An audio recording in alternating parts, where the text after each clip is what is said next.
right, it is 3 p.m. I will go ahead and call this meeting to order. It looks like we have a quorum. The purpose of the meeting is to discuss the proposed fiscal year 2021 budgets and general operations and activities of the following departments. We'll start with public administration, then county counsel and county clerk, then the county auditor. Madam Clerk, please call the roll. Yes, ma'am. Councilmember Clancy. Here. Councilmember Gray.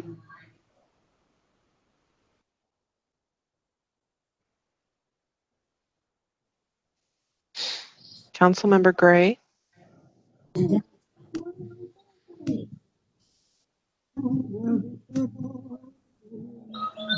Ma'am, you're on mute.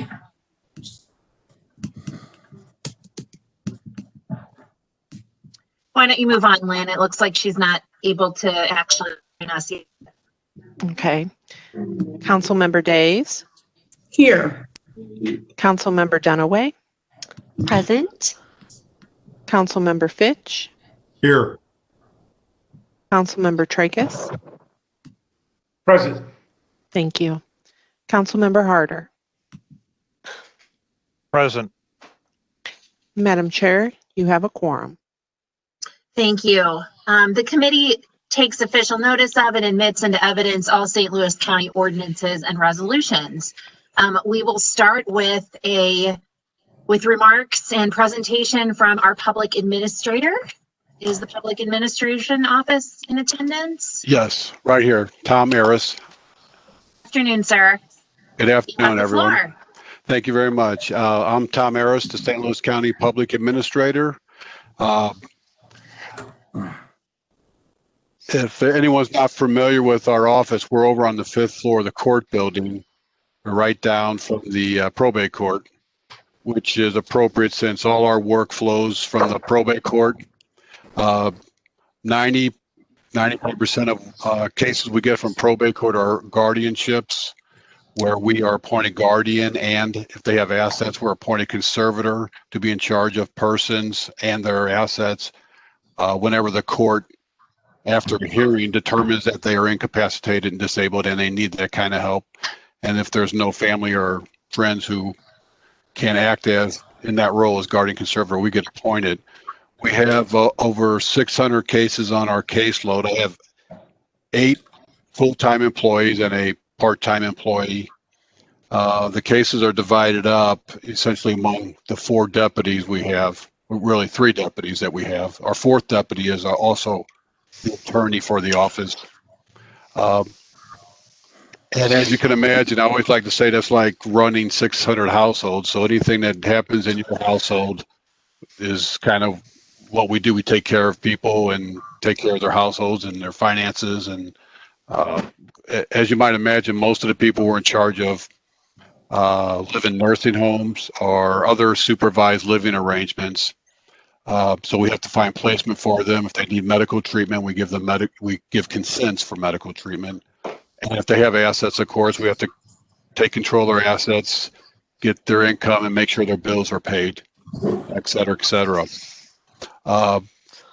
This year's budget is around $833,000, which represents, that's our basic budget, represents about a 1.3 increase from last year. And of course, last year there was a 5% reduction, and so that reduction from last year is kind of cemented this year, and that reduction consists mainly of the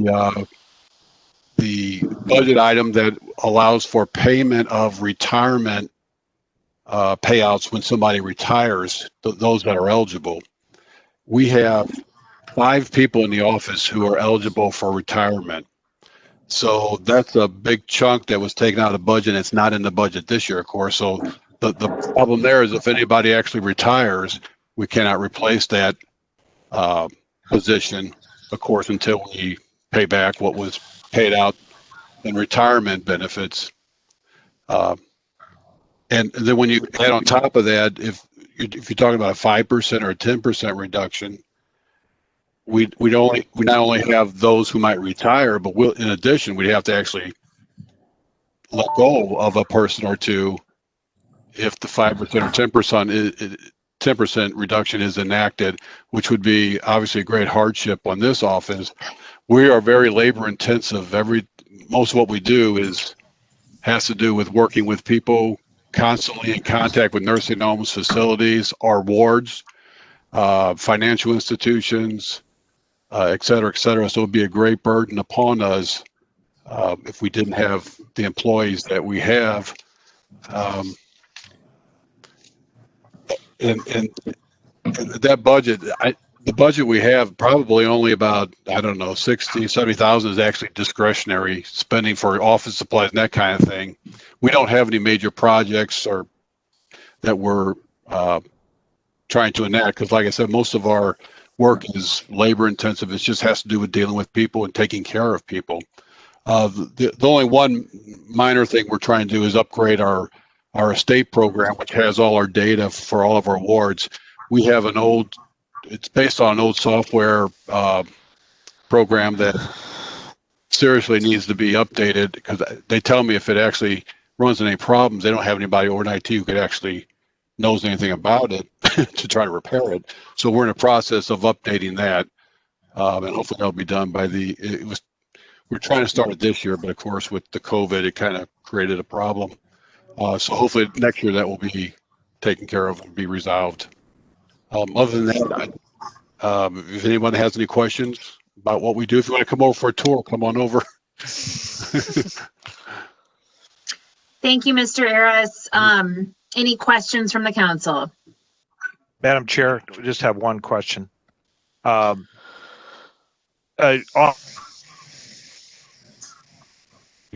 you getting that updated by IT? Are they replacing that? How are you getting that taken care of? Yes, isn't that right, Linda? Yes, my name is Linda Griffey. I'm the office administrator. Sorry. That's all right. We are having IT, which is basically the St. Louis County and part of Regis, working on that. The estates program that is that we're using right now was based on an access version. And since there is so much issues with that, and we've already had it upgraded years and years ago, but it's also our check writing system that we use to write the bills out for these estates. So it's like Mr. Aris had said, if something does happen with that, we're up a creek without a paddle, basically. So because it does have all the financial stuff that we use for the estates, their bills and that type of stuff and deposits and everything. So it's their actual checkbooks that we use, just like a Quicken program. Right. So is that in the process of being switched over, or they are working? They're taking the information into and writing I want to say a pamphlet, basically directions, because we've had so many people that have actually worked on this. I've been here since 1983, so it started back in 1985 when we started this program, way back when, and it has developed into our actual check writing system, which it wasn't at that time. So plus with the people that it was with data processing at that time, when St. Louis County had a data processing department. So it's actually went from data processing, it went to Regis, and it's coming back to the St. Louis County IT issues, because now St. Louis County has an IT so area. You have to, from a budget standpoint, do you have to allot money to pay for all that to the switchover, or is that? Well, that's what I put the money in the budget for. Was they told me it was going to cost us about $15,000. Okay, just this year or ongoing? Just 1 year. Just 1 year. Because they need to develop it and rewrite the program. Okay. Okay. Thank you. Mm-hmm. You're welcome. Madam Chair. Go ahead, Councilwoman Days. Thank you. I'm looking at and you did mention this about the retirement. I'm looking at your retirement line, and even though you're anticipating more retirees, that means that plan, your retirement plan, is going down. Is that the appropriate way to look at that? You have requested 94, whatever, and the county executive requested 89 in your budget item. Excuse me. What I think Tom was trying to say was the sick vacation payout. When somebody retires, that's what we had to take out, was the sick vacation payout. Oh, okay. All right. Okay. Little clarification. Sorry about that. So I was thinking that you were having fewer retirees. And so let's go to your computer issue that you mentioned there. And even though you're in need of monies there, it still is the same 1,200. So you don't need to put any, or we don't need to put any more money for you to upgrade your system or anything like that. Hold on. No, the money they told me to put in, it was in the professional services, the $15,000 in 5/20/11/0. Right. Well, that's what's that, 16.5? Yes. And that's going to take care of the upgrades for your computer. Yes, correct. Okay. That's what they're saying. Because Yep. it's a program that'll be on their SQL server, and then we'll just pull it down off the network. Okay, all right. And it seems that your department is the only one where the insurance went down. So I just wanted to make note of that. So thank you very much. All right, thank you. Thank you. Anyone else? All right. Feels pretty cut and dry compared to some of the other budgets we've looked at, Mr. Harris. So Sorry. no apologies necessary. It's welcomed. A little refreshing. I mean, I guess my only question is, do you have any unfunded mandates? No, not that I'm aware of. Okay. Yeah. Okay. No. Just the normal raise. Yeah, and is that there is a little bit of an increase between what you submitted and what the county executive recommended? Is that is it because of the merit raises? Yes. Yep. No. Got it. All right. Well, very well then. Thank you for being here today to walk us through your budget, and we'll let you know. Thank you. Appreciate Thank it. you. Have a good Thanksgiving. You too. Thank you. All right. Next up, we have our very own Diane. Walk us through the council's budget if you're ready to do so. Well, thank you, Madam Chair and council members, for this opportunity to present the council and clerk budgets. The county auditor will present his budget following me. Before we discuss specifics in the budget, I prepared a short PowerPoint presentation, and I thought I'd take this opportunity to review the many services and responsibilities that we perform in the council and clerk offices. So if you can bear with me for just a little bit, I would like to share my PowerPoint with you, which is a summary of most of our responsibilities, but is in no way everything that we do. So let me share my. Just before you start, wanted to make sure that you were aware I was back. I had Yes. my computer Yes. started updating. We did notice that you were back. Thank We'll you. make sure the record reflects that, Councilwoman Gray.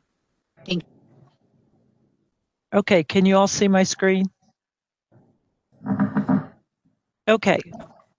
So I just put this together, like I said, to sort of give a review. I've been asked at times what all that we do, so I thought I would share that with you all today. So, of course, the council and county clerk staff support the council and provide assistance to county departments and the general public. And I thought I would go through each area. So, as your administrative director and county clerk, I am responsible for the oversight of the council and the clerk offices. I'm responsible for coordinating all regular and special council meetings and council committee meetings. I attend these meetings as the clerk and record all the actions.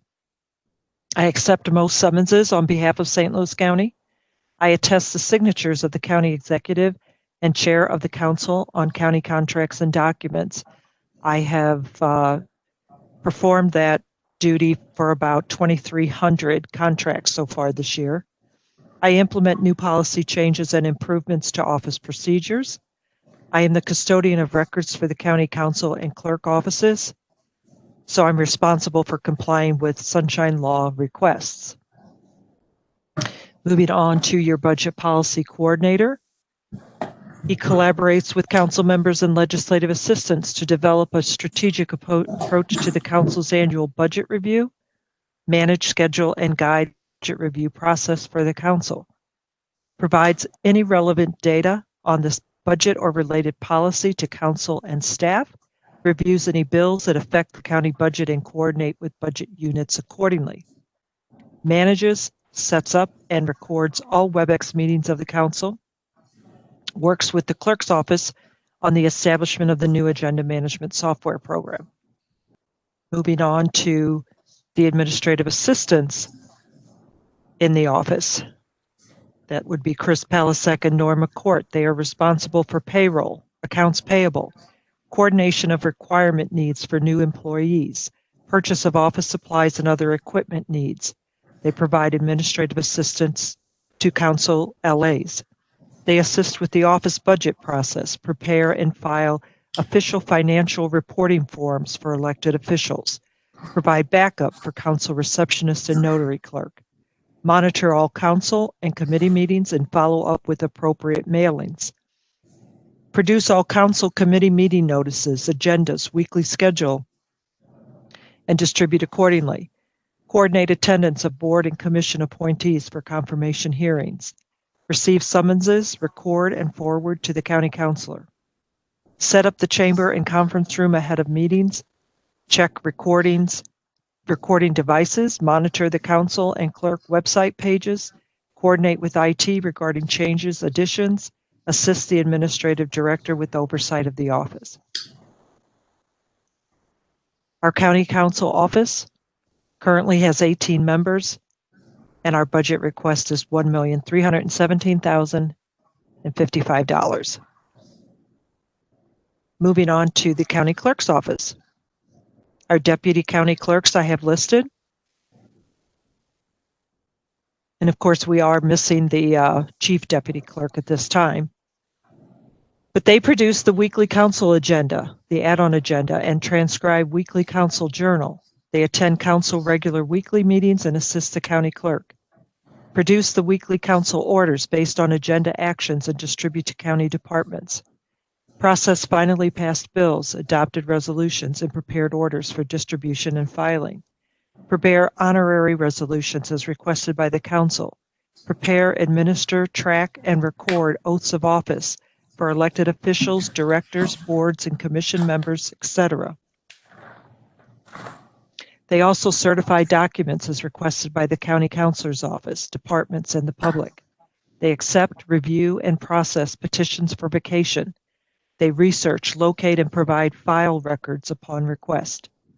Bear witness to weekly county bid openings. Responsible for purchase of office supplies. Review the official ordinances, resolutions, and journals for yearly binding. Maintain and categorize official files in 2 fireproof vaults. Keep an updated listing of council and department files. Organize retrieval of older files and prepare for transfer to the Record Center. Assist the general public with inquiries by phone, email, or in person. Direct the public to appropriate county department for assistance when necessary.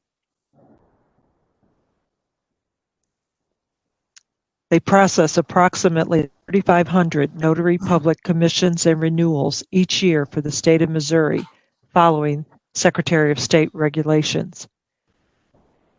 In 2019, they scanned and filed approximately 5,000 county paper contracts.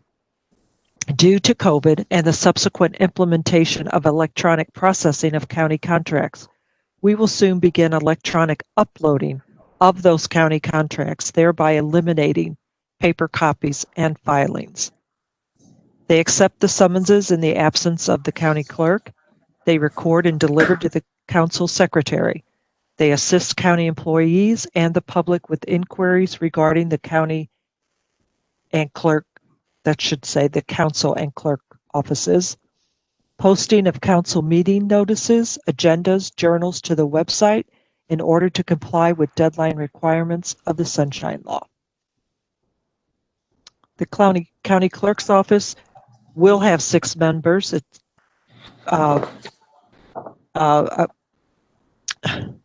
currently has 5. Their 2021 budget request is $365,355. I would like to point out some of our accomplishments this year. We evaluated agenda management software vendor proposals and selected the best option for St. Louis County. We instituted weekly and ongoing virtual training sessions for the new agenda management software program iCompass for the council and clerk staff working closely with the IT department. We began implementation of the iCompass platform with the county council. We enabled the county council to continue its regular and committee meetings by utilizing the WebEx virtual meeting platform during COVID restrictions. During COVID, the clerk's office maintained the notary public commission service without interruption and also provided a second location in South County to meet the need of increased commission filings for the upcoming 2020 election. We instituted cross-training of job duties within the council and clerk offices. However, the COVID restrictions have delayed progress in that area. And our goals, some of our goals for 2021. Hire a replacement for the chief deputy clerk position after a 15-month vacancy to get the county clerk's office back to full staffing. Implement other features of the iCompass agenda management software system to further create internal efficiencies and greater external access and transparency of the legislative process. Provide an employee orientation and operations handbook specifically for the council and clerk offices. Change the fee for processing new notary commissions and renewals from $3 to $10, raising approximately $25,000 in additional funds for general revenue. Update technology in the chamber and conference room upon return to business as usual. Consider suggestions and ideas to improve or enhance the office working environment and improve upon the services we provide by responding with the highest degree of professionalism, accuracy, and expediency. That concludes my PowerPoint presentation. I hope that enlightens everyone on some of the other things that occur around here in the council and the clerk's office. And now I am happy to entertain questions about the budget. Thank you, Diane, for providing this information. You all have done a lot this year, and it feels pretty extraordinary given the circumstances and the challenges that have been presented. So hats off to you for all that you have accomplished. Thank you. Madam Chair. Thank you, Madam Chair. Yes, go ahead, Councilman Fitch. Thank you. Diane, I read the budget and I want to make sure I'm reading it properly.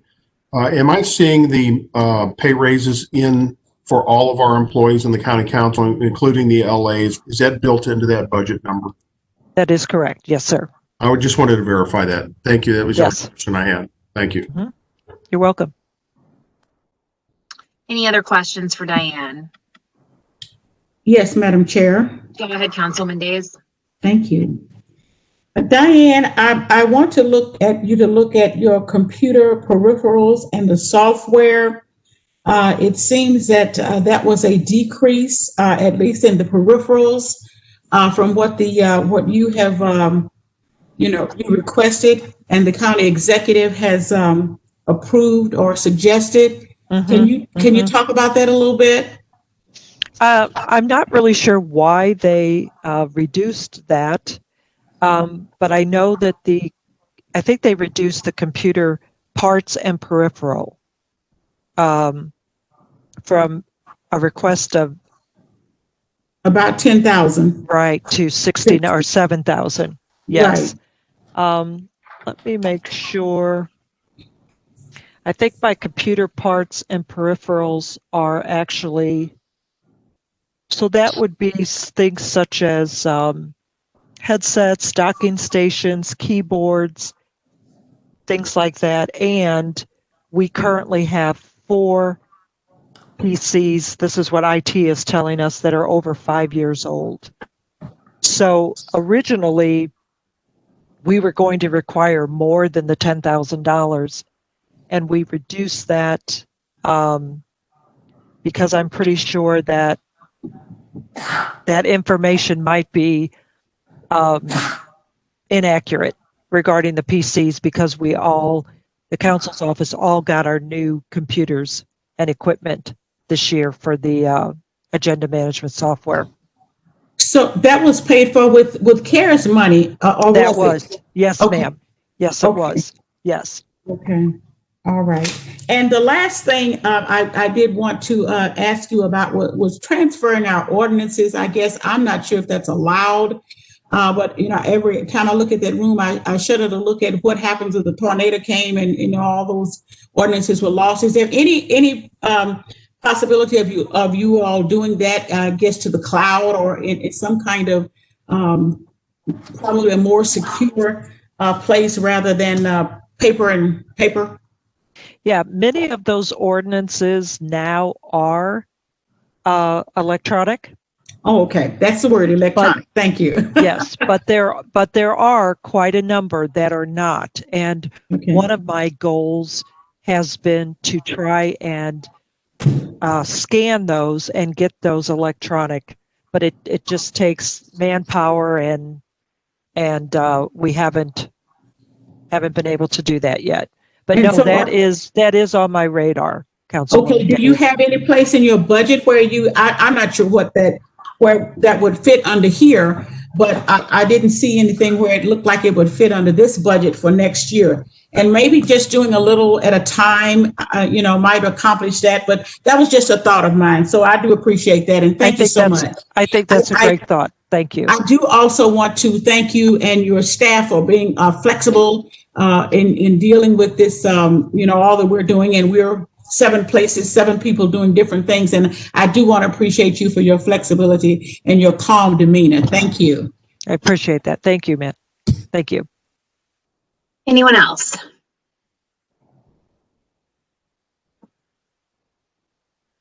I have a couple questions, Diane. So we have a couple of retirements. Is that reflected in the budget for 2021? It is not. It is not reflected in the budget for 2021, but those retirements will come out of 2020, and we do have the funds in 2020 to cover that. So to cover the payout for Yes. those retirements? Okay, Yes, so we I need to did. worry about that for 2021. Okay. Correct. Another question is, so just so we're all clear, what positions, if any, do we have right now that are vacant? Positions that we have that are vacant is pretty much just the chief deputy county clerk. Did we end That up is the only putting, one.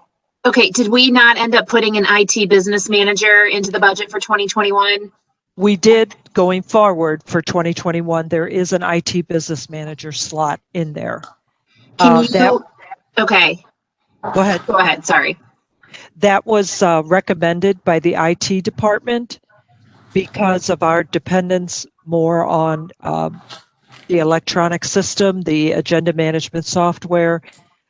They felt that a IT business manager should be something that we should look at.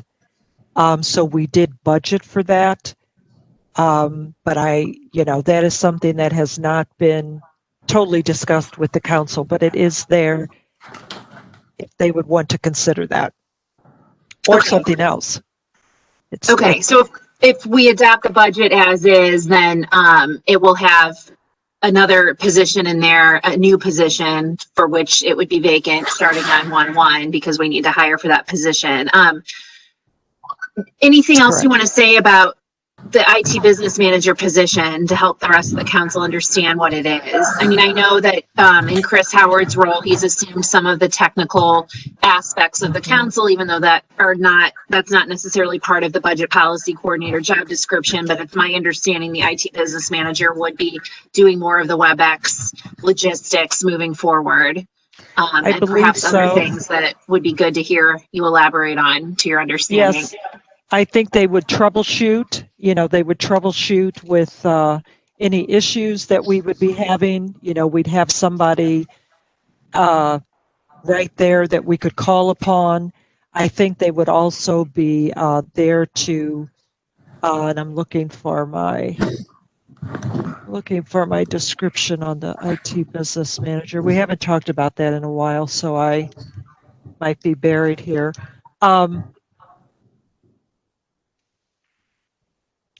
They would pretty much take over, like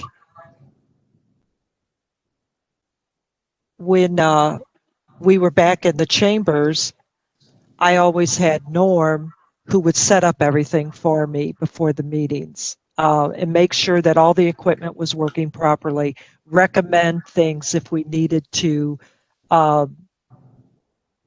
change. Oh, here it is. Change what we were doing. He was always my go-to for anything that was technological, and that would be this person. In addition to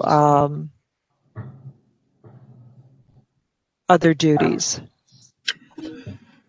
So it is talking about that our dependency on technology is going to only increase, and having a IT business manager might be something we would want to consider. Okay. So, Madam Chair, if I could just add something. Sure. So that the council is fully aware. So Chuck Henderson, who is the director of IT, if you'll notice, when most of the meetings are set up, he's set up as the co-host.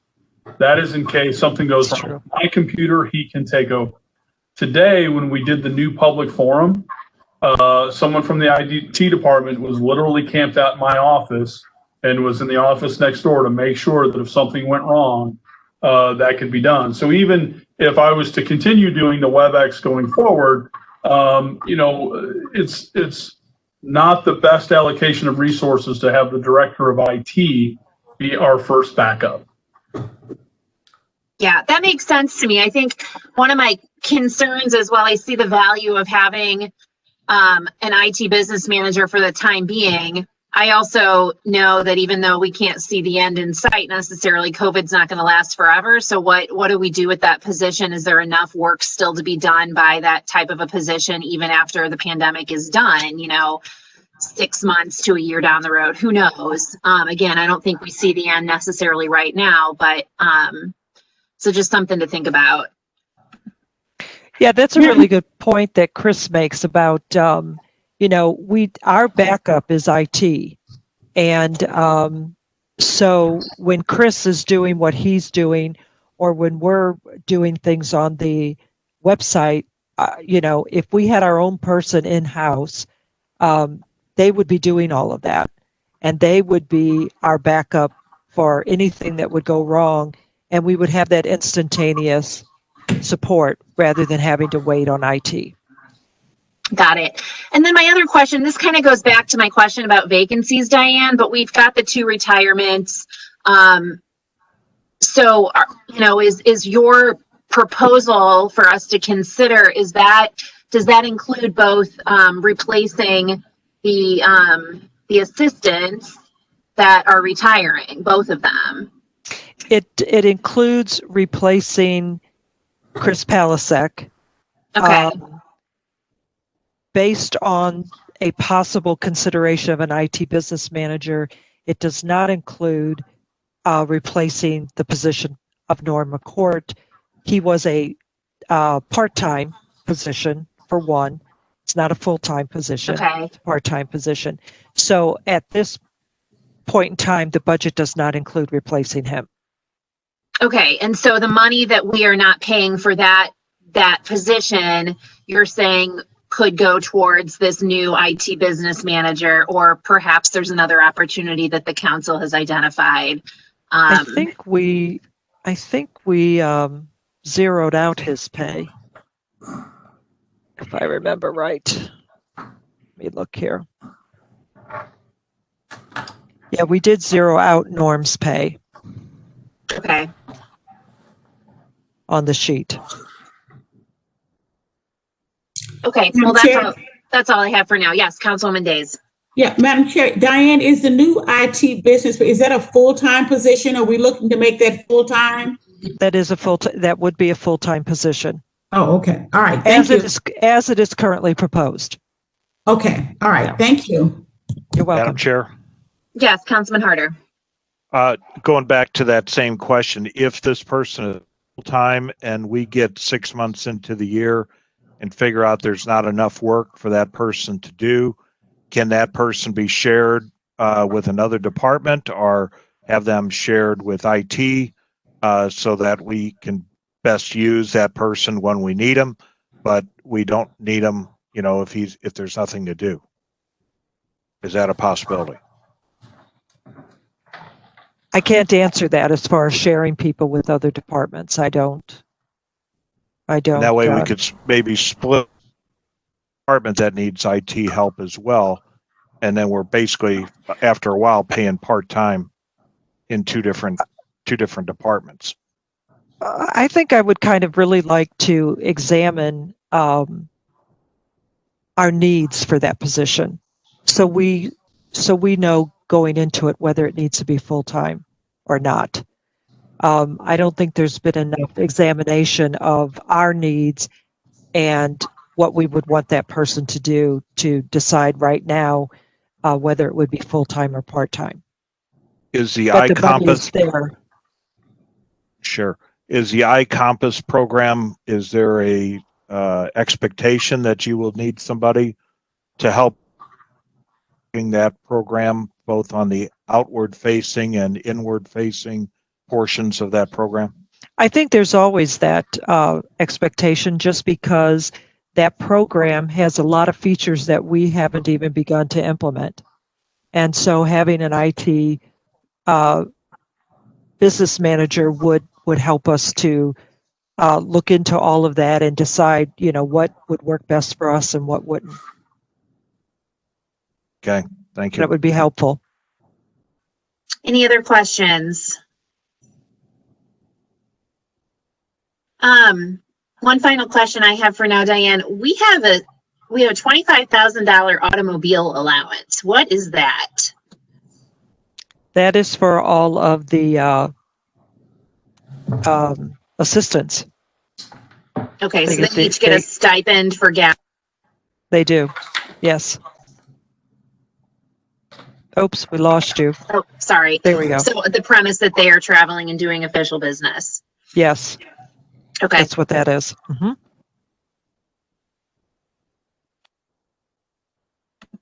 Anything else? Any unfunded mandates you think we have? Scanning the ordinances. Okay. That's one that.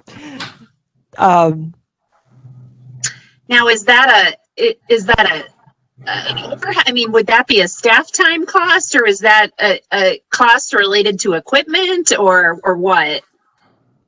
I think it would probably be something that we would use, like a temp service, to come in and do all of that. Yeah, I'm not sure that we would. I mean, it's possible that we could have staff work on that in increments, but as long as we're under COVID restrictions, of course, right. we can't look at that right now, but that is something that's always been on my radar. Right. Diane, what question? When we get a sunshine request and there is a charge for that, you determine whether it's $100 or $1,000, and they pay it. Does that go back to your department, or does that go into some general fund somewhere else? I'm pretty sure that's a general revenue. So even though your people do all the research and put it all together, we don't benefit, or your department doesn't benefit from that work. No, currently I do it all. My staff is not trained to assist in sunshine law. Okay. But if you're doing it, that means you're not doing something else. That is correct. So there's a cost to you and to your time to do that. And you figure that into that request. Or is it a flat fee? I would say to date, I have not. And there is a new records request platform that is now offered by the county. It's pretty brand new, and it does allow for you to keep track of your hours and bill for that service. But to be honest with you, for myself, I'm doing good just to keep up with those sunshine requests, get the information to them timely, and learn the new program than to worry about, how much time or billing them. And most of the requests so far have not been of any major time consumption. How much time in Yet. 2020? Yeah. How much time in 2020 do you think you spent on sunshine requests? Gosh, I 20 hours? don't. I don't know how I would answer that, Mark, or Councilman Harder. Sorry. Either way. It's. I'd have to think back as to how many I actually was involved in. I know that when my father passed away back in August, I had like 6 of them come in all at once. And I reached out to everybody and just said, here's my situation. Please give me a little time. Sure. But I don't know. I would say I've had at least 20 this year. But I will say that because of COVID, that number has dropped some. During the first of the year when COVID hit, I mean, there really were not many sunshine requests. They have picked up in the last half of the year. Okay. Thank you. You're welcome. Madam Chair. Go ahead, Chris. Yeah. Diane, and correct me if I'm wrong, but one of the things with the new iCompass software, once we get past COVID, they will come here, and a lot of our records will be digitally uploaded. So our search engine for ordinances, resolutions, all that will be exponentially enhanced and much easier for people to use. And once that's accomplished, which will take time, once that's accomplished, that will help to some degree ease that searching for some of those records. It'll be easier for our citizens to find that information. Well, I do know that they will transfer over everything that is available right now, but I don't know if that includes them scanning all of our old ordinances and resolutions. I'm not sure that. I thought that they put up to a certain number. Well, I know we discussed that with different vendors. I'd have to go back and look at that, but I'm not sure that our price included the scanning of all of those records. Yeah. But if it does, that's great. I'd have to go back and refresh my memory on that. All right. Any further questions for Diane? Again, Diane, big appreciation to you and the team. Again, it's been extraordinary to think about how really the council operations haven't missed a beat this year, despite the challenges that the year has presented. And I think that is in no small part because of your leadership and the staff that we have. So thank you. We do have a good staff. I'd like to give them a shout out. Yes, very much. Thank you. Thank you. All right. We will move on to the auditor's office. Good afternoon, Mr. Tucker. How are you doing? Good afternoon. Am I able to be heard by everybody? Yes, I believe you are here. You have the floor. Do you have a presentation for us or just remarks? I sent my presentation out to everyone that the budget director, Chris, told me to send it out to. I'm not positive how to get that online so that I can manipulate it, but I think everybody should have a copy of that report. Before I get started, I think Chris is doing a really, really great job. This is a new set of circumstances that we've had to deal with. And as we get started on the 21 budget, I just wanted to illustrate a couple of facts regarding our office, our budget, our teamwork, and then our internal control and management levels. So our team consists of Alice Brown, Bill Spiller, and myself.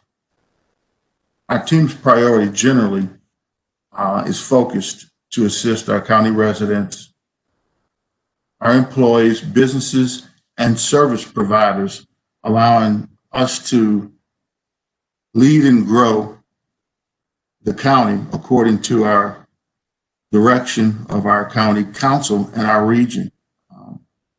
We may or may not directly impact some of the issues,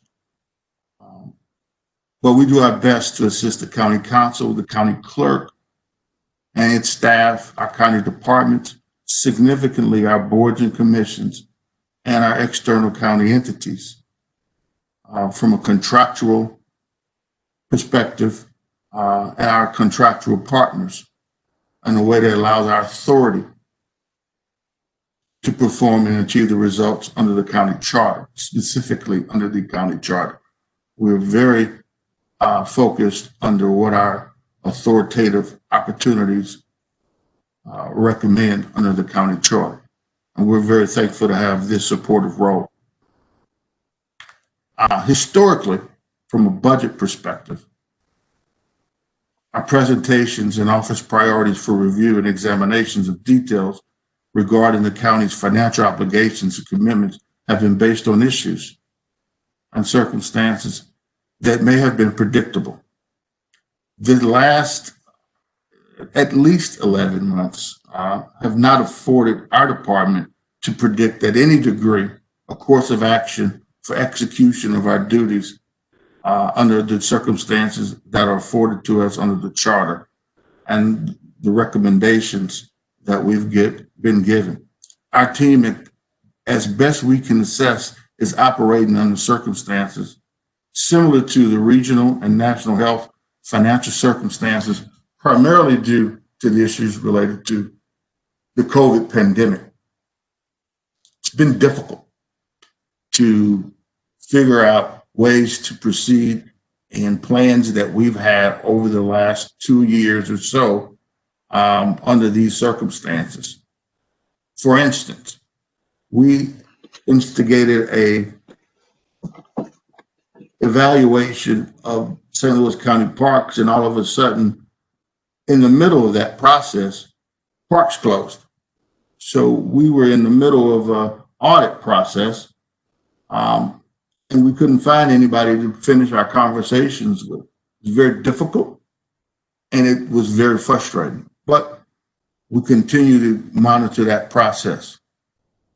Part of monitoring that process is to make sure that we are understanding of how other departments like ours or other audit entities like ours educate themselves on the professional crafts and methods and local concerns that are priority for our team to execute with objectivity, integrity, and authority under the charter. And I keep saying that these things are under the charter because we are charter employees. We have teams of professionals that are effective and efficient and tend to produce value for our partnerships that we expect and always help to try to provide leadership to other departments on some of these issues. So internally, our management and control measures, not necessarily in this priority, constituent safety concerns always are first. Fraud allegations, procurement investigations, research projects, as directed by the St. Louis County Charter, whistleblower inquiries, external business inquiries, employee staff, health observations and investigations, executing executive, legislative, and judicial branches under the St. Louis County Government Charter and Ordinance approved and signed by the St. Louis County Executive and County Councilors are things that we absolutely take into consideration as we move forward with every business project or anything that we do in our office. And so getting back to the facts, we have 3 people trying to execute all of these projects at the same time. And so our management structure is very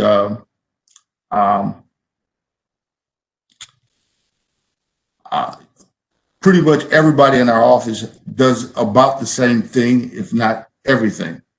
And so we try to train and work together to produce things that we can, manage as a team. So the COVID issue, as it relates to us sitting together in our office suite with our 3 offices, has impacted the way that we can conduct business. It's not been easy, but we've tried to do as much as we can under these circumstances. So I want to move to slide 2, if you can. Our authority of professional reach is the charter, obviously. The state of Missouri regarding the Office of Professional Registration, because we do have some departments that have to be registered, potentially like any office that has CPAs or any other offices that require professional registration. We look into that if there's a situation. Sunshine law, as I think Diane had talked and discussed about, is a certain issue that we have made significant opportunities to learn more about. We always look at some of our external professional relationships with regards to our audit and accounting standards. Our qualifications of staff, we only have 1 merit employee, and that's Alice Brown. And so our federal and justice and Missouri Attorney General reach is obviously something that should come with it's just natural that we would have that. So our office infrastructure, just so everyone has an understanding of our tenure and timeline. 2017, I transitioned to the current auditor in March of 2017. We had 1 staff member at that time who departed a month later. Almost immediately, we started to recruit an audit manager. We hired one about a year later who did not actually start. And then we hired an assistant, which would be Bill Spiller, shortly thereafter at the same year. And then we also hired through internal hiring structure, the recruitment of our audit manager, which would be Alice Brown. So in 3 years, in addition to all the issues that we've had this last year, we've had about 3 people in our office to manage all of the things that I try to communicate to you regarding what our office actually is built to do. So the staff structure is built around a triangle: management, production, and research.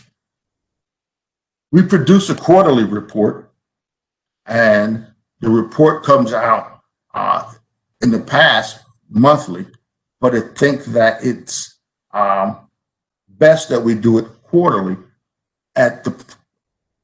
mostly because a lot of these issues that we have to deal with are not something that we can get done in 4 weeks or even 6, sometimes not even 10.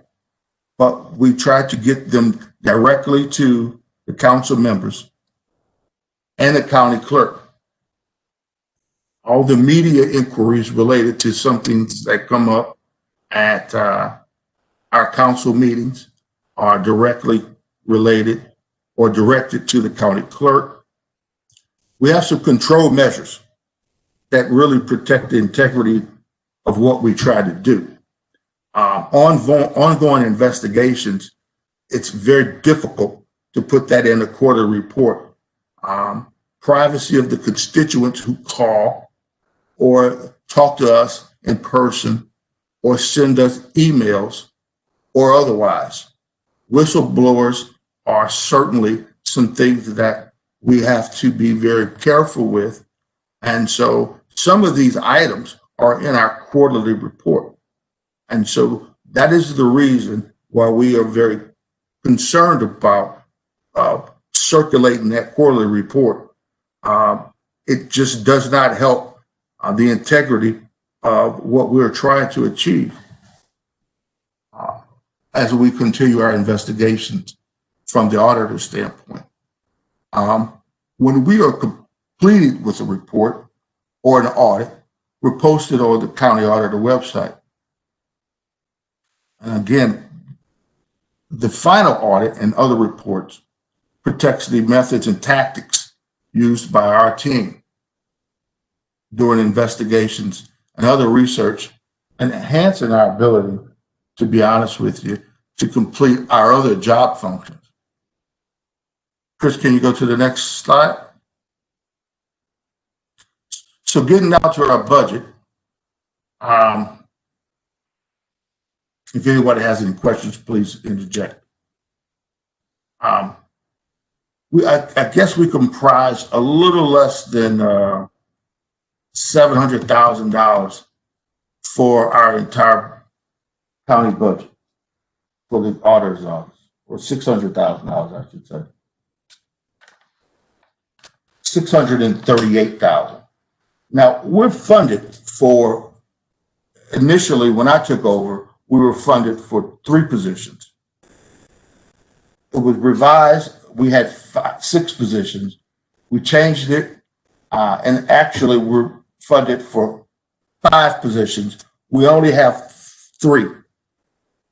We have the county auditor, an assistant, and then we have the audit manager. Now, from the last time that I can recall, looking at the details for the last 6 years, our office is fully staffed at 3, more than it ever has been. And someone that's been around a lot longer than I may be able to give you more detail, but I can't. So we have 3 positions that are budgeted at the current budget amount, but aren't funded because we don't fill them. So we have two jobs, one at 52.5 and the other one at 56.92 that won't ever get opportunity to be filled, because based on current market value, there's not going to be an opportunity for people to take on these job responsibilities at that amount of money. And I think that we had an opportunity to listen to a committee hearing where those numbers were just way outside of the level of compensation for this skilled work. In fact, every job that we have in our county auditor's office was way outside of the ability to recruit people. And it's been my experience talking to all of our external audit partners, those numbers are low. But, you know, we do what we can when we can do what we can do. So that's our budget.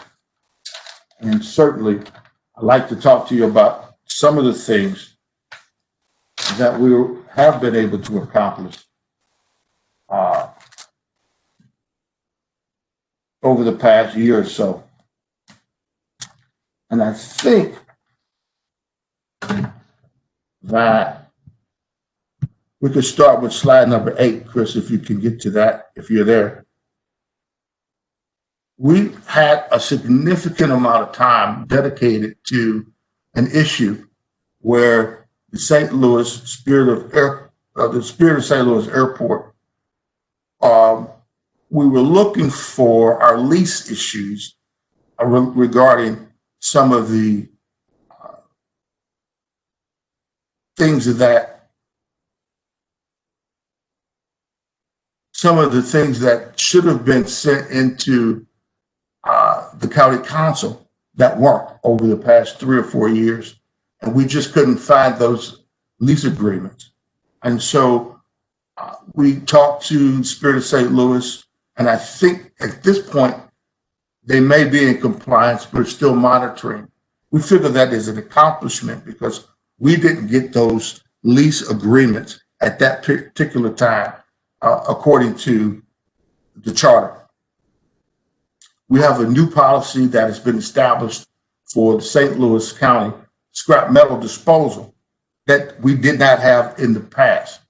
Those 2 items came as a result of inquiries into our fraud hotline. And it takes a little bit of time to have someone deploy to make sure that the credibility of the allegations are correct. Then we research the detail and also the legal issues that are relevant. And then we try to follow up. Just in the same instance as the St. Louis County internal whistleblower case for family court and detention deputy juvenile officer, which unfortunately we spent a significant amount of time on. It just didn't pan out to be the way that it was alleged. We had another issue in 2020 regarding electronic mail distribution investigation, which actually is still ongoing. And some of our council members may know about that. But these are some of the things that are in our quarterly report that we feel like we should make sure that until it's finished, we can't report on. It's still ongoing. We also had a board and commissions conflict that's in our final report that anyone can look at, but it happened to do with some things that came up from another ongoing audit of our parks. And it's been well documented in the news relative to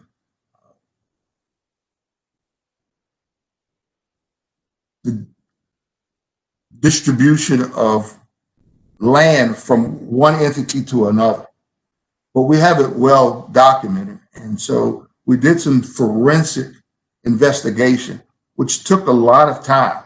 And not only a lot of time, it took a lot of conversations and mileage to figure out what we were really dealing with. It had to do also with someone who was part of the Board of Assessors. So those things in 2020 or late 2019 and early 2020 took effect. We still are observing the things and reports that we get from the St. Louis County Animal Care and Control.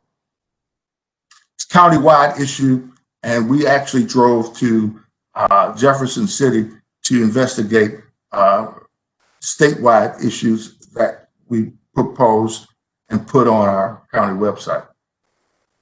The other good things about what we happen to have is that we have a 2-year contract extension proposal for our comprehensive annual financial report, which they suggested our extension, which would be Hochschild Bloom, they actually made the suggestion that there's a minority inclusion element added to the project. And so that's a good thing that happened this year. And this cannot be understated. When we took over 3 years ago, we had a 2015-2016 financial review that said that we needed more internal controls from every department. And we've set up a system to enhance our internal controls to support the integrity of the data, our audits, so that we could actually have some rules to figure out what we were assessing some of the departments that said that they were doing versus what they said that they wrote down. And so that was a very, very good opportunity for us to start having a good basis to do some county audits that were performance based. And so that data was presented, and it enhances the value of some of our data that we present, not only to the county council, but also to the county government.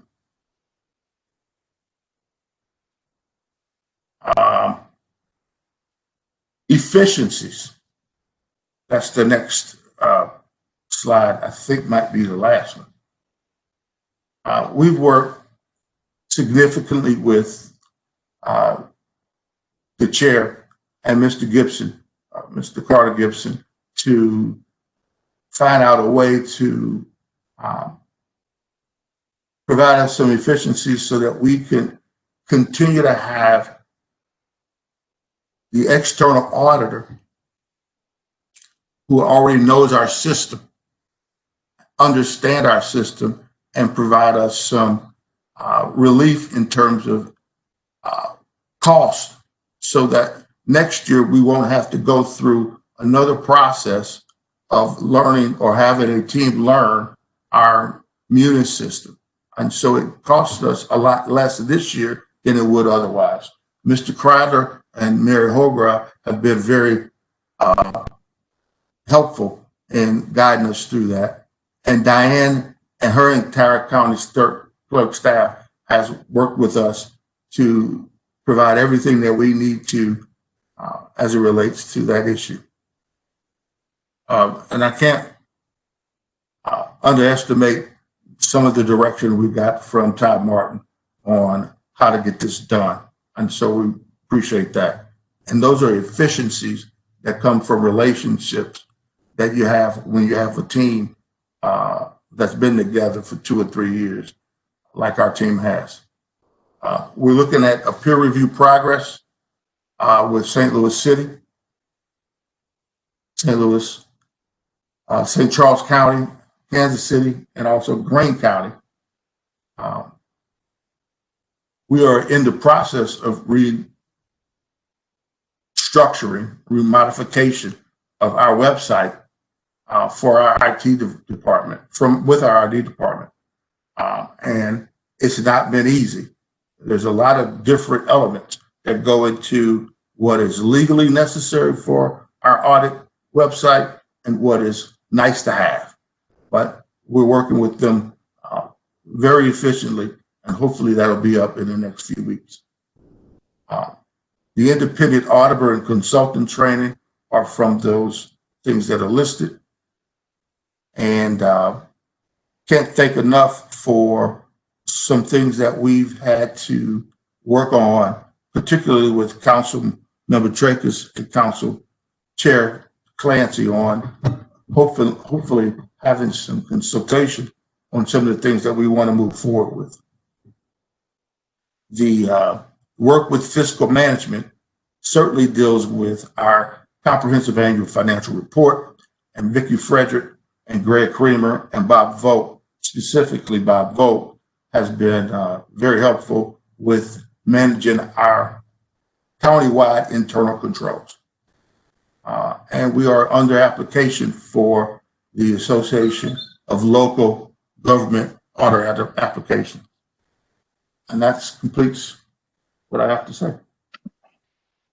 Thank you, Mark and team. Any questions from the council?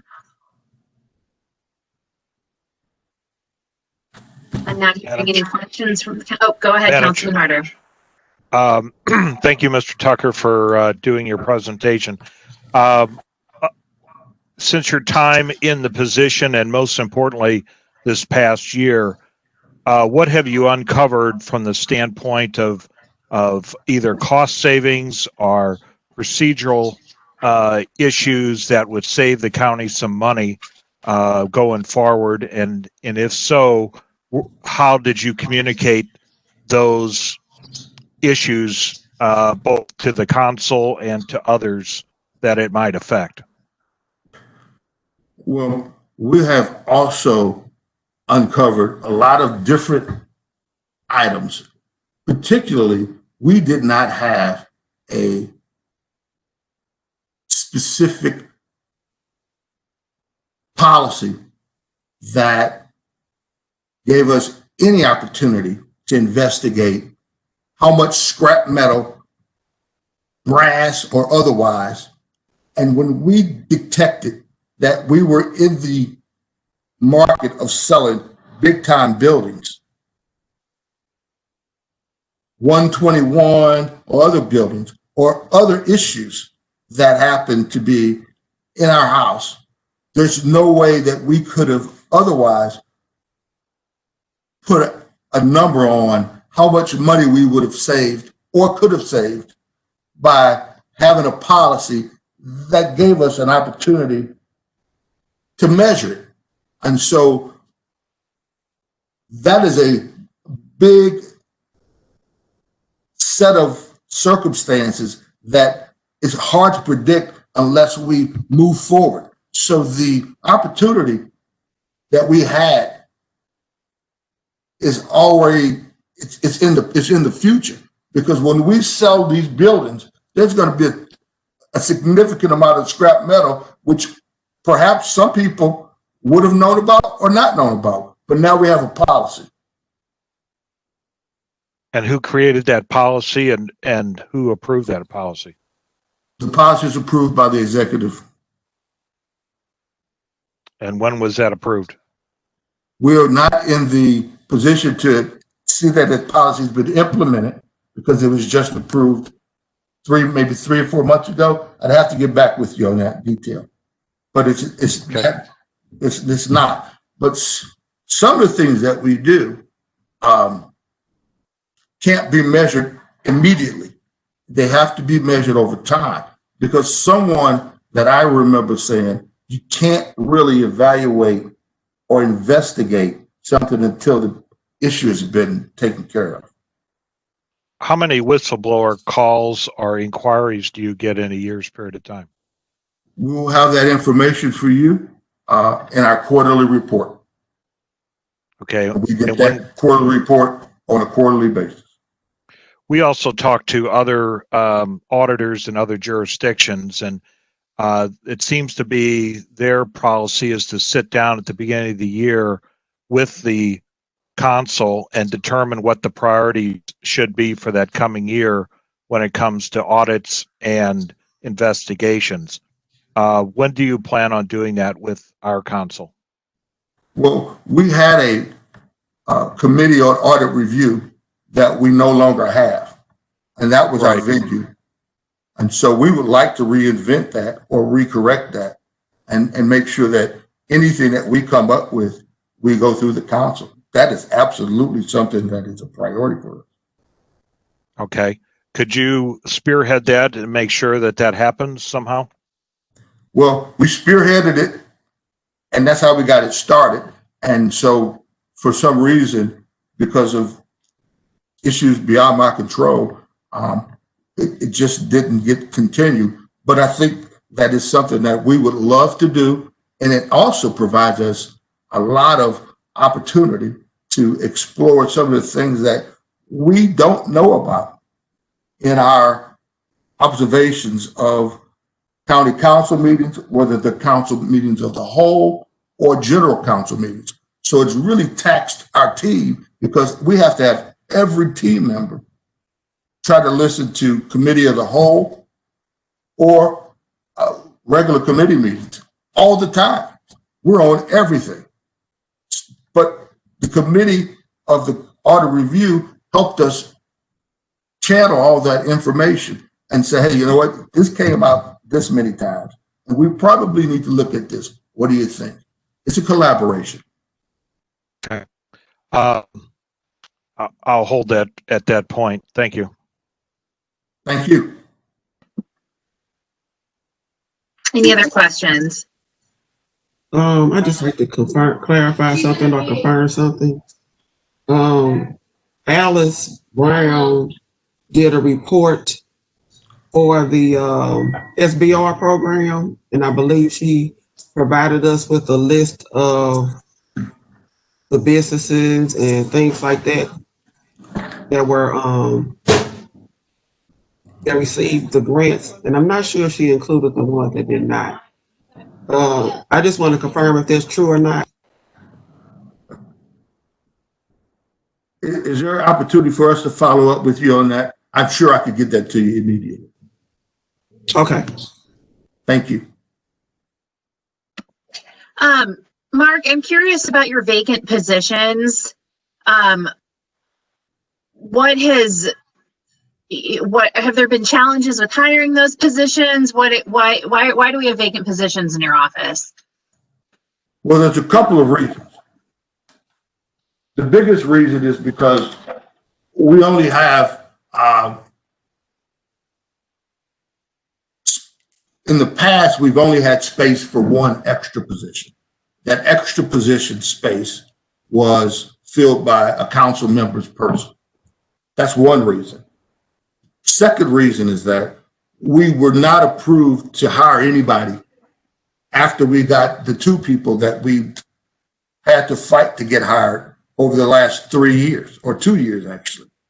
And so the recruiting process for an auditor, particularly an auditor at that price, is, I don't want to say it bluntly, it's almost impossible. And I think that when we got the presentation from the auditor in Kansas City, he proved that. There's nobody on his staff that makes $50,000. Our maximum from our merit jobs, because those are merit positions, are $50,000, if not less. 52, if I'm 56 and 52. And so we hired a audit manager at the salary of $66,000. And the day she took the job, she got another job for $30,000 more, which was more than I make. So you're saying that it's pretty hard to hire for those positions at the salary that we're offering? Especially when during the period of time where we were trying to hire, okay, we had a significant amount of people that wanted to keep our hiring options in-house. Okay, I think, you know, I would like for the full council to understand this, and I think we do. I mean, we've had this conversation in fits and starts over the last couple of months and even beyond, but you know, we just heard the council's budget presentation, and perhaps there are some cost savings within our own budget that we could then use to make sure that the auditor's office is fully equipped to be able to hire for the positions that we need. So that's just something for the council to consider as we proceed in our budget over the next few weeks. Thank you, Council Leader. I appreciate that. If this is indeed a priority for the council, I think we pay for what we value here. Well, I would like to say this to our team, because we really have spoken to all of the council members to certain degrees and with certain intensity on certain subjects. And we really value the fact that we have that opportunity. But Councilman Tracus has been a very good proponent of making sure that we have good transparency and can do the best that we can. And Senator Days, as I know her from a long time ago, but we want to make sure that we have equitable And so I don't think that it's impossible to find, two auditors in-house to grow them to $50,000 a year. I just don't think that they'll get past the civil service or human resources details to be eligible. We tried it. It takes a lot of time, and it takes a lot of time out of what we try to do every day. And so today, I'll be honest with you, we got 3 phone calls fraud related. And as soon as we get those, we treat them like sunshine requests. We got to act on them in 3 days. And so you have to drop what you're doing and participate in trying to help the constituents out. And our policy really is to investigate it first, then detail it with a department if the department is available, and then talk to the council members if this particular council member. And it takes a little bit of time. Madam Chair? Yes, go ahead, Councilman Harder.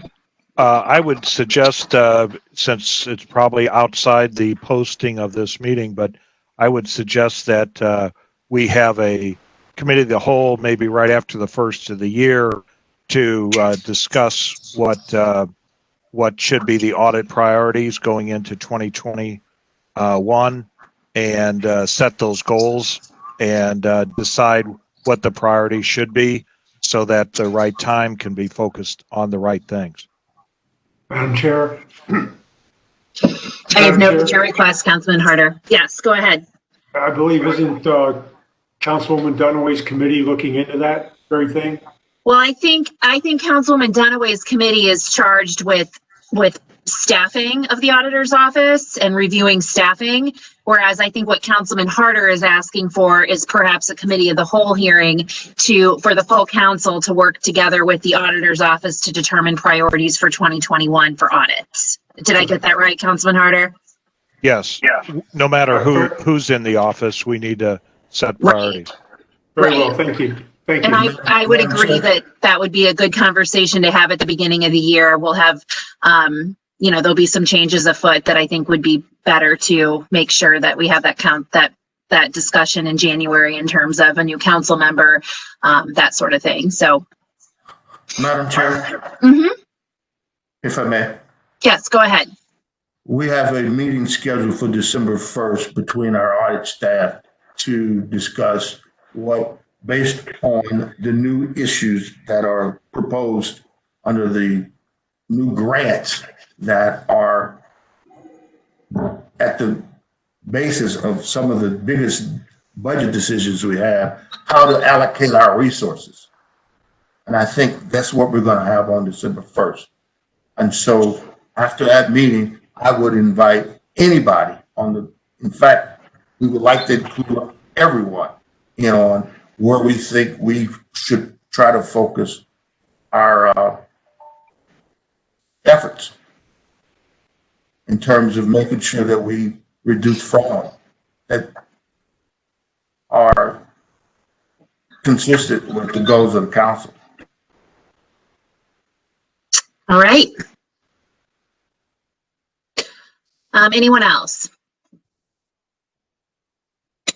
Thank you, Mark. We appreciate it.